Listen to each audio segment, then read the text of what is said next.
Hello, my name is Nate Peterson. I currently have a very bad cold, but I'm going to do a reading from Vladimir Nabokov's Lolita. Let us start with the first page. To Vera. Part 1. Lolita, light of my life, fire of my loins, my sin, my soul, Lolita.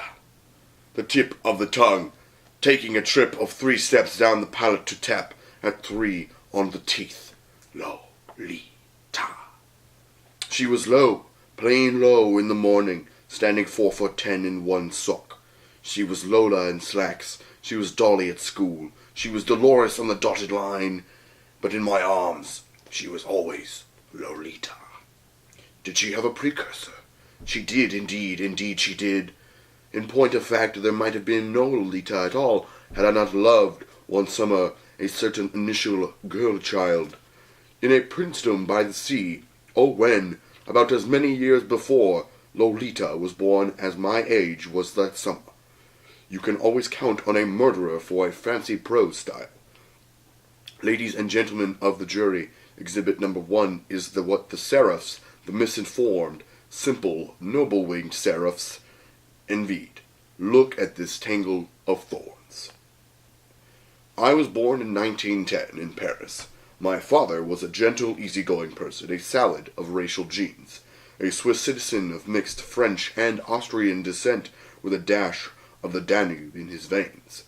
I am going to pass around in a minute some lovely, glossy blue picture postcards.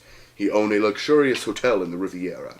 His father and 2 grandfathers had sold wine, jewels, and silk, respectively.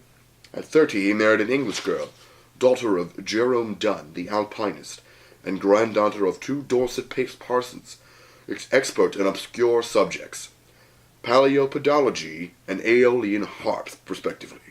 My very photogenic mother died in a freak accident, picnic, lightning, when I was 3, and save for a pocket of warmth in the darkest past, nothing of her subsists within the hollows and dells of memory, over which, if you can still stand my style, I am writing under observation, the sun of my infancy had set. Surely you all know those redolent remnants of the day suspended, with the mudges about some hedge in bloom, or suddenly entered with and traversed by the rambler at the bottom of a hill in the summer dusk, a 40 warmth golden midges. My mother's eldest sister Sybil, whom a cousin of my father's had married and then neglected, served in my immediate family as a kind of unpaid governess and housekeeper. Somebody told me later that she had been in love with my father, and that he had lightheartedly taken advantage of it one rainy day and forgotten it by the time the weather had cleared. I was extremely fond of her, despite the rigidity, the fatal rigidity, of some of her rules. Perhaps she wanted to make of me, in the fullness of time, a better widower than my father. Aunt Sybil had pink-rimmed azure eyes and a waxen complexion. She wrote poetry. She was poetically superstitious.